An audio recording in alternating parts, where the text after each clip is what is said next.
28 September semester 3 2026 সালের বোর্ডের examination উচ্চ মাধ্যমিক পরীক্ষার অ্যাকাউন্টসের পরীক্ষা আজ থেকে ঠিক একেবারে 3 মাস পরে আমরা খুব ভালোভাবে প্র্যাকটিস করব, খুব ভালোভাবে এমসিকিউ গুলোকে প্র্যাকটিস করব, যাতে আমাদের টার্গেট 40 আউট অফ 40 আরামসে আমরা সেমিস্টার 3 এক্সামিনেশনের মধ্যে অ্যাচিভ করতে পারি।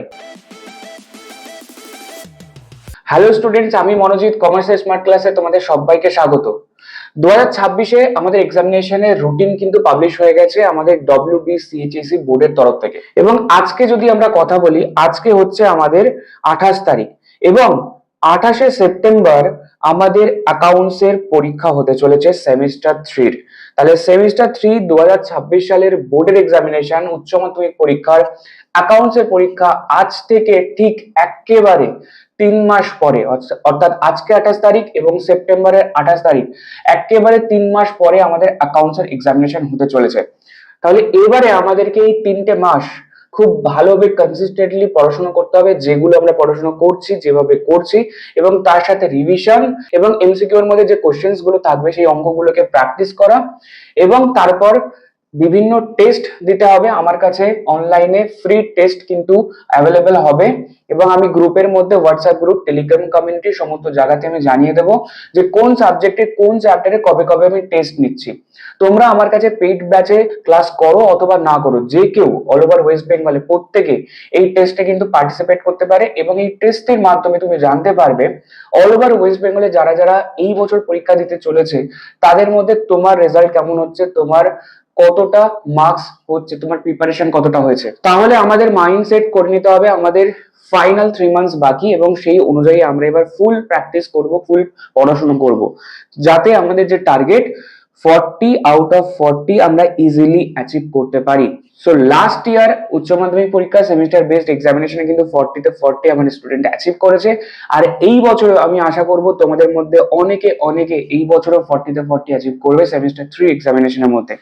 তাহলে চলো আজকে আমরা অ্যাকাউন্টস এর নেক্সট ক্লাস করতে চলেছি। অ্যাকাউন্টস এর মধ্যে অলরেডি আমাদের দুটো ইম্পর্টেন্ট চ্যাপ্টার্স কমপ্লিট হয়ে গেছে, অ্যাকাউন্টিং ফর পার্টনারশিপ 1, যেটা একটা বড় চ্যাপ্টার ছিল, আর একটা ছোট চ্যাপ্টার ভ্যালুয়েশন অফ গুডউইল। এই দুটো ইম্পর্টেন্ট চ্যাপ্টার কমপ্লিট করেছি, আর নেক্সট আমাদের মোস্ট মোস্ট মোস্ট ইম্পর্টেন্ট আরো একটি চ্যাপ্টার কমপ্লিট করতে চলেছি, যেটি হচ্ছে কোম্পানির হিসাব নিকাশ বা অ্যাকাউন্টিং ফর কোম্পানি।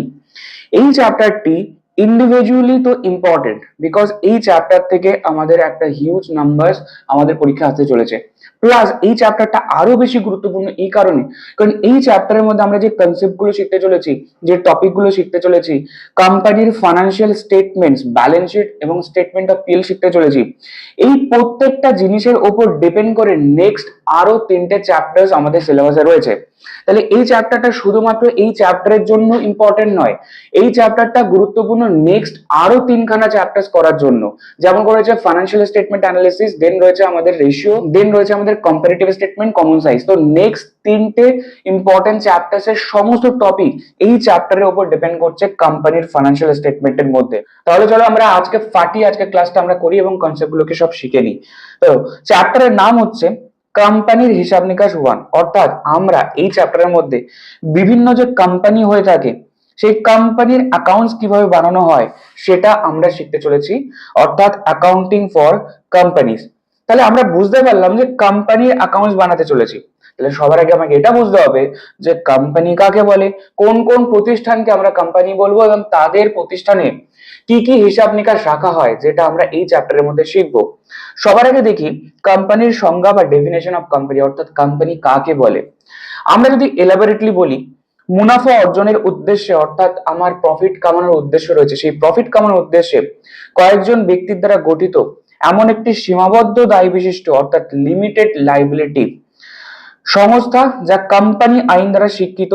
ইম্পর্টেন্ট, অর্থাৎ দেখো আমি বোল্ড করে দিয়েছি, অর্থাৎ এমন একটা প্রতিষ্ঠান যা কোম্পানি আইন, অর্থাৎ দ্য কোম্পানিজ অ্যাক্ট 2013 অথবা প্রিভিয়াস কোনো কোম্পানি আইন লাইক কোম্পানিজ অ্যাক্ট 1956, যে কোনো কোম্পানি আইন দ্বারা স্বীকৃত, অর্থাৎ রেজিস্টার্ড এমন কৃত্রিম ব্যক্তি। ইম্পর্টেন্ট ওয়ার্ড, তাহলে আমি বলতে পারি প্রত্যেকটা কোম্পানি একটা কৃত্রিম ব্যক্তি, অর্থাৎ আর্টিফিশিয়াল পার্সন, অর্থাৎ আইনের চোখে আমি যেমন একটা ব্যক্তি, তুমি যেমন একটা ব্যক্তি, তেমন কোম্পানিও আইনের চোখে একটা আলাদা ব্যক্তি, যার নির্দিষ্ট নাম রয়েছে, নিজের একটা নাম রয়েছে, নিজস্ব শিলমোহর বা স্ট্যাম্প রয়েছে এবং যার মূলধন নির্দিষ্ট মূল্যের হস্তান্তরযোগ্য শেয়ার দ্বারা বিভক্ত।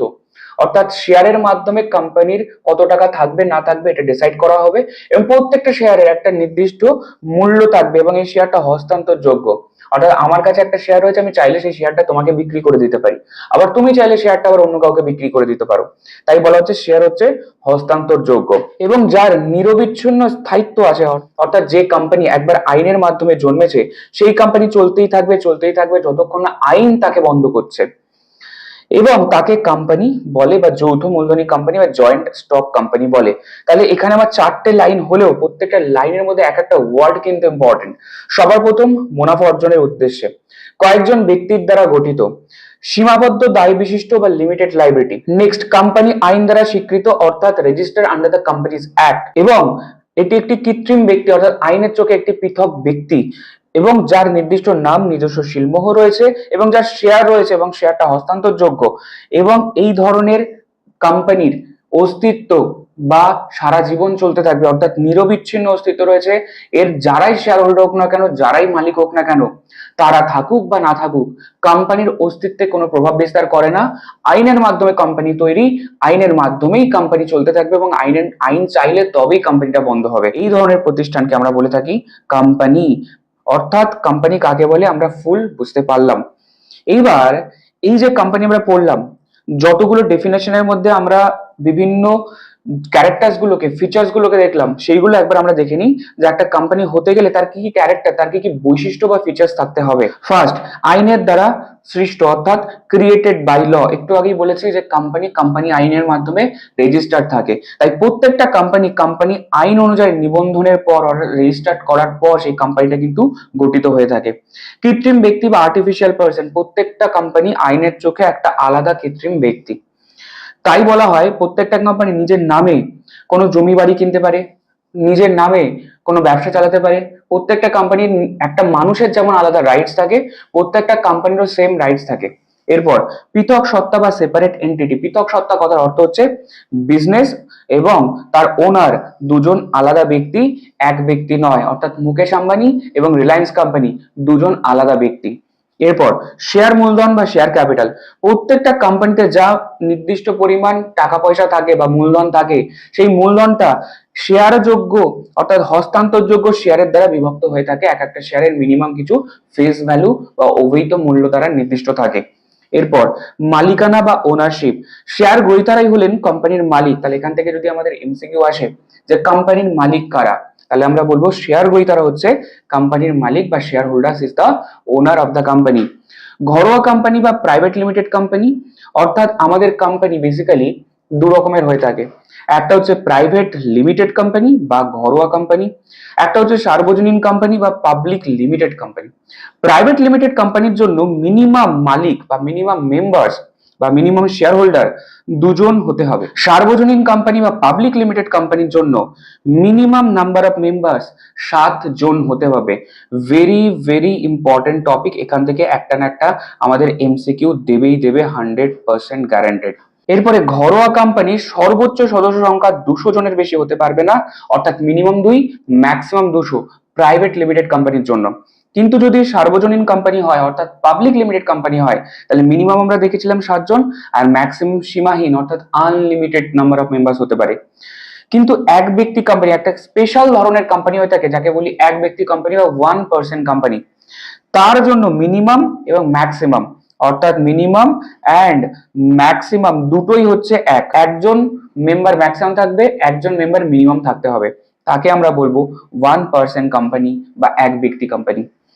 এরপর আমরা দেখব কোম্পানির নাম ও শিলমোহর অর্থাৎ নেম অ্যান্ড সেল।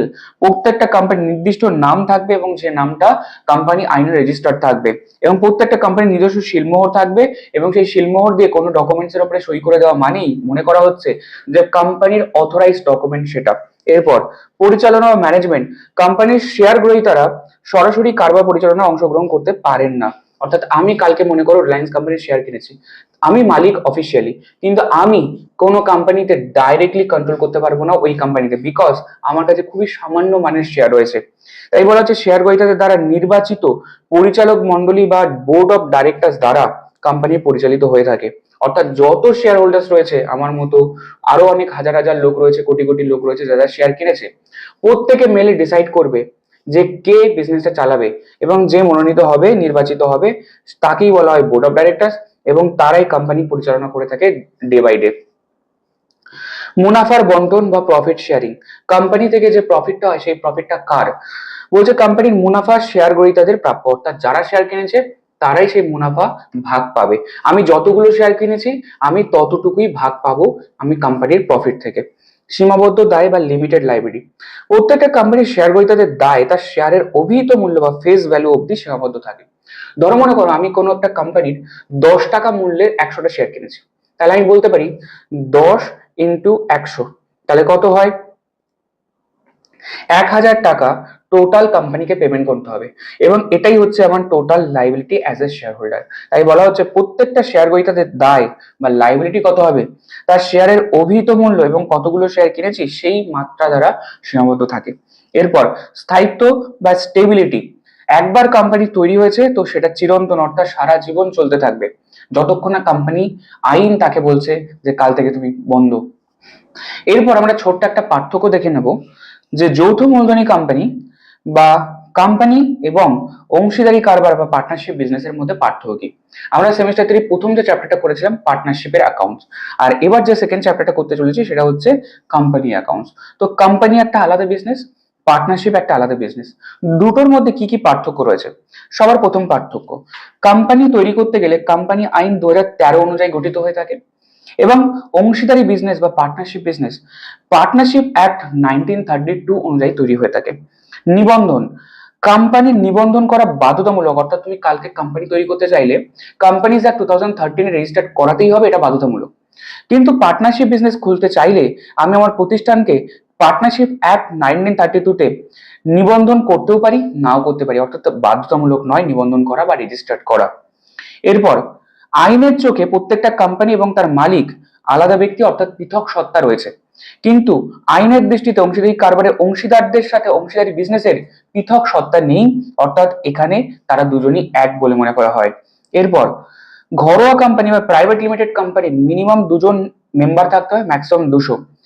সর্বজনীন কোম্পানি বা পাবলিক লিমিটেড কোম্পানির জন্য মিনিমাম 7জন, ম্যাক্সিমাম হচ্ছে আনলিমিটেড আমাদের মেম্বার থাকতে পারে।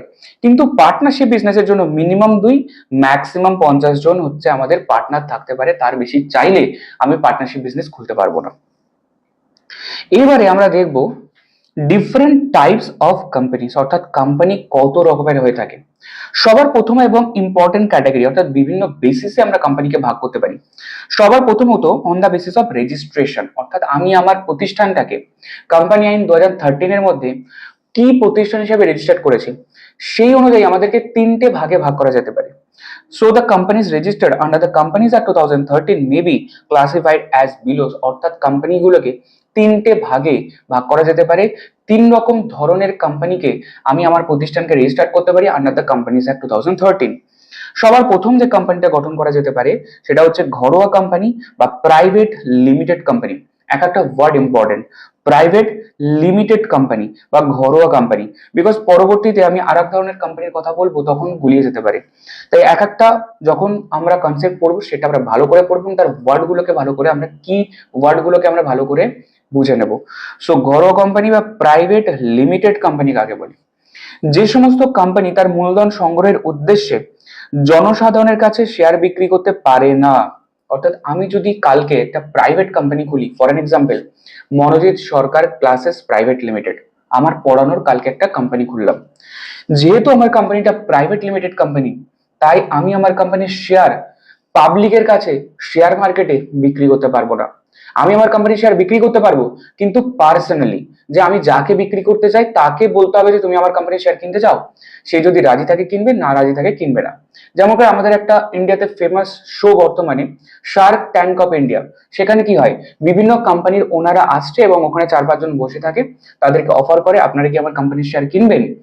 এইটা হচ্ছে আমাদের প্রাইভেট কোম্পানি, এবং ওখানে যত কোম্পানি আছে তারা সবাই হচ্ছে প্রাইভেট লিমিটেড কোম্পানি, তাই তারা পাবলিকের কাছে আমার তোমার মতো জনসাধারণের কাছে শেয়ার বিক্রি করতে পারছে না। তারা পার্টিকুলার কোনো ব্যক্তির কাছে যাচ্ছে এবং তার কাছে শেয়ার বিক্রি করছে।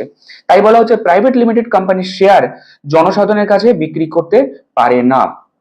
এরপর এইরূপ কোম্পানির ন্যূনতম সদস্য সংখ্যা 2, ম্যাক্সিমাম হচ্ছে 200, এবং এই কোম্পানির নামের শেষে প্রাইভেট লিমিটেড বা পিভিটি ডট এলটিডি এই কথাটি লিখতে হতেই হবে তোমাকে। এরপর সার্বজনীন কোম্পানি বা পাবলিক লিমিটেড কোম্পানি কাকে বলে? প্রাইভেট লিমিটেড কোম্পানির বেটার কোম্পানি হচ্ছে গিয়ে পাবলিক লিমিটেড কোম্পানি। অর্থাৎ পাবলিক লিমিটেড কোম্পানিতে আমি মূলধন বা ক্যাপিটাল সংগ্রহের জন্য আমি আমার কোম্পানির শেয়ার জনসাধারণের কাছে বিক্রি করতে পারি, অর্থাৎ শেয়ার মার্কেটে আমার শেয়ার বিক্রি করতে পারি যদি আমি পাবলিক লিমিটেড কোম্পানি খুলে থাকি। এবং আমার মিনিমাম কজন সদস্য থাকতে হবে? 7 জন মেম্বার্স থাকতে হবে। আর ম্যাক্সিমাম কতজন? আনলিমিটেড। আমি যত লোকের কাছে শেয়ার বিক্রি করতে পারবো ততগুলো আমার হচ্ছে maximum number of share holders বা মেম্বার্স হয়ে যাবে। এইরূপ কোম্পানির নামের শেষে লিমিটেড বা এলটিডি এই কথাটি অবশ্যই লিখতে হয়। এরপর একটা স্পেশাল ধরনের কোম্পানি যেটা হচ্ছে 1% কোম্পানি বা ওপিসি। 2013 খ্রিস্টাব্দের কোম্পানি আইনে বলা হয়েছে এক ধরনের কোম্পানি নতুন করে খোলা হয়েছে যাকে বলা হয় 1% কোম্পানি। এই ধরনের কোম্পানি একজন মাত্র সদস্য থাকে। কারণ আমরা দেখলাম পাবলিক লিমিটেড কোম্পানি খুলতে গেলে মিনিমাম 7 জন লোক লাগবে, প্রাইভেট লিমিটেড কোম্পানি খুলতে গেলে মিনিমাম 2 জন লোক লাগবে। তাহলে আমি একা যদি মনে করি কালকে আমি একটা কোম্পানি খুলবো, তাহলে এর আগে করা সম্ভব ছিল না। কিন্তু পরবর্তীকালে 2013 খ্রিস্টাব্দের আইনটাকে সংশোধন করে বলা হয়েছে যে এখন যদি কোনো ব্যক্তি নিজেই একটা কোম্পানি খুলতে চায় অন্য কাউকে না নিয়ে, তাহলেও সে খুলতে পারবে, এবং সে খুলতে পারবে 1% কোম্পানি বা ওপিসি। এই ধরনের কোম্পানির মিনিমাম নাম্বার অফ মেম্বার্স কত? 1, ম্যাক্সিমাম কত? 1। এবং এই ধরনের কোম্পানির সর্বনিম্ন মূলধন 1 লক্ষ টাকা থেকে সর্বোচ্চ 50 লক্ষ টাকা পর্যন্ত হতে হবে। অর্থাৎ আমার কোম্পানি খুলতে গেলে কালকে 1% কোম্পানি মিনিমাম 1 লক্ষ টাকা নিয়ে তবে কোম্পানি খুলতে হবে, ম্যাক্সিমাম 50 লক্ষ হতে পারে। তার বেশি যখনই আমার ক্যাপিটাল হয়ে যাবে বা আমার দরকার, তখন আমার কোম্পানিটাকে চেঞ্জ করতে হবে অন্য কোনো কোম্পানিতে, বিকজ এই কোম্পানির ম্যাক্সিমাম অ্যামাউন্ট 50 লাখের বেশি হতে পারে না। এরপরে এই ধরনের কোম্পানির শেষে এবং এই ধরনের কোম্পানির পরিচালনায় ন্যূনতম 1 জন এবং সর্বোচ্চ 15 জন পরিচালক মন্ডলী বা বোর্ড অফ ডাইরেক্টরস হতে পারে। এরপর এই ধরনের কোম্পানি একবার গঠিত হওয়ার 2 বছরের মধ্যে ঘরোয়া কোম্পানি বা সর্বজনীন কোম্পানিতে পরিবর্তিত হতে পারে না।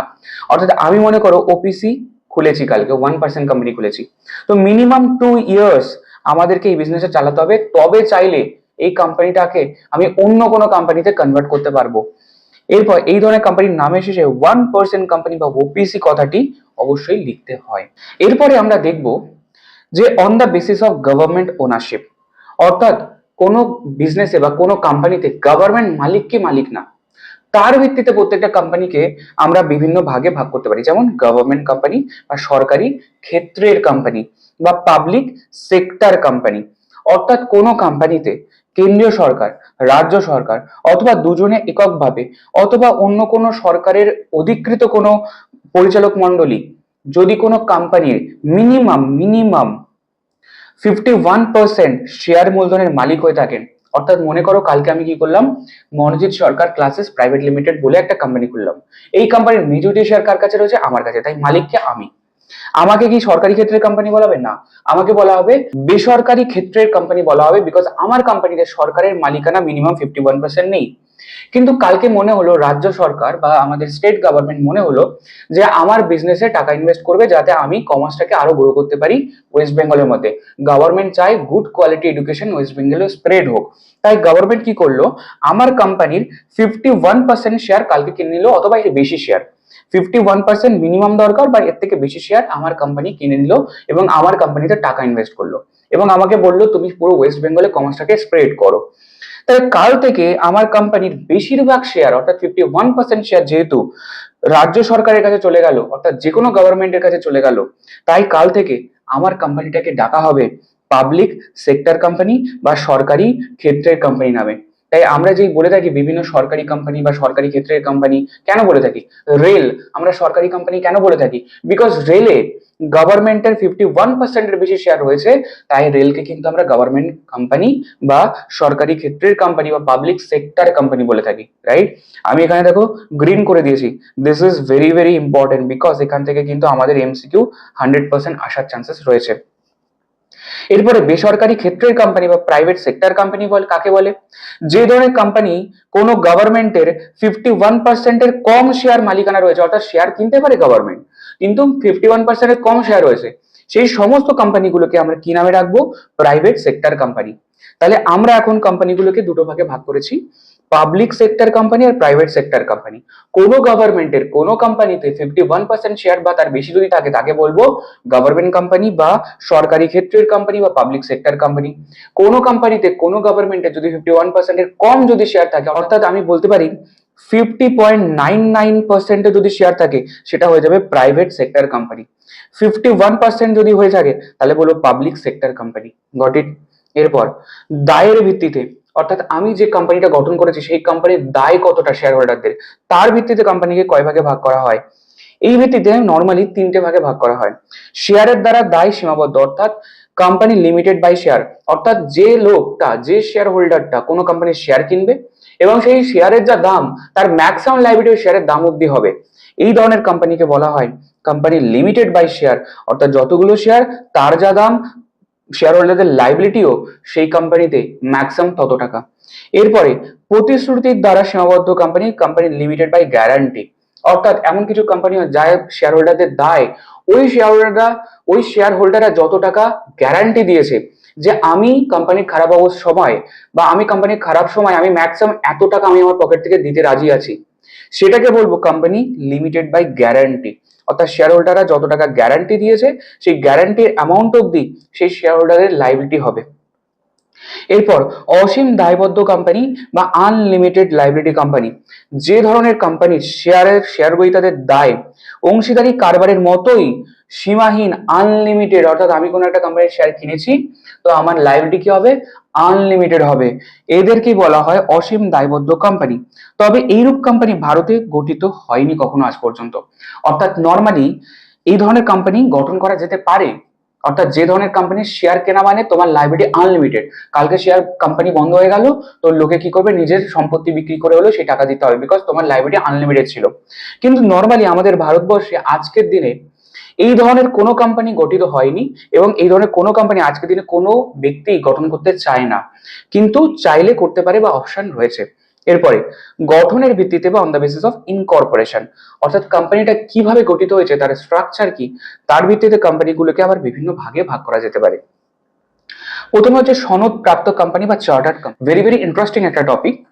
যে সমস্ত কোম্পানি সার্বভৌম দেশের বিশেষ সনদ বলে, সার্বভৌম দেশ মানে কি? যখন দেশ স্বাধীন হয়নি বা দেশ যখন একসাথে ছিল, আমাদের যেমন ইন্ডিয়া, পাকিস্তান, বাংলাদেশ সবকিছু একসাথে ছিল, সার্বভৌম দেশ, তখন সেই সময় কোন একটা সনদ বা স্পেশাল পাওয়ার, যেমন করে আমাদের দেশে যখন ইংরেজরা ছিল তখন তার স্পেশাল পাওয়ার অনুযায়ী তারা একটা কোম্পানি গঠন করেছিল যার নাম হচ্ছে ইস্ট ইন্ডিয়া কোম্পানি। এই ধরনের কোম্পানি, যে সমস্ত কোম্পানিগুলো স্পেশাল পাওয়ার বা সনদের দ্বারা গঠিত হয়েছিল, সেই ধরনের কোম্পানিকে বলে থাকি আমরা সনদপ্রাপ্ত কোম্পানি বা চার্টার্ড কোম্পানি। তবে বর্তমানে এই ধরনের কারবারি প্রতিষ্ঠান ভারতে গঠিত হয় না। এটা আগেকার দিনে হতো, কিন্তু এখনকার দিনের এই ধরনের চার্টার্ড কোম্পানি গঠিত হয় না ভারতবর্ষে। এরপর বিধিবদ্ধ কোম্পানি বা স্ট্যাটিউটরি কোম্পানি কাকে বলে? দেখো নর্মালি আমরা দেখেছিলাম কোম্পানি কখন বলবো? যখন আমার কোনো কোম্পানিটা, আমার কোনো বিজনেসটা কোম্পানি আইনের মাধ্যমে রেজিস্টার্ড হবে, তখন তাকে কাল থেকে আমরা কোম্পানি বলবো। এই ধরনের কোম্পানিকে বলা হয় রেজিস্টার্ড কোম্পানি বা নিবন্ধীকৃত কোম্পানি। অর্থাৎ যে কোম্পানি ভারতীয় কোম্পানি আইনে রেজিস্টার্ড রয়েছে তাকে বলা হয় নিবন্ধিত কোম্পানি বা রেজিস্টার্ড কোম্পানি। এইবার আমি একটা প্রতিষ্ঠান গঠন করছি, এমন একটা কোম্পানি গঠন করছি, এমন একটা বিজনেস গঠন করছি যেটা কোম্পানি আইনে রেজিস্টার্ড নয়, কিন্তু আলাদা করে আগে একটা আইন বানাচ্ছি এবং সেই আইন অনুযায়ী আলাদা করে কোম্পানি বানাচ্ছি।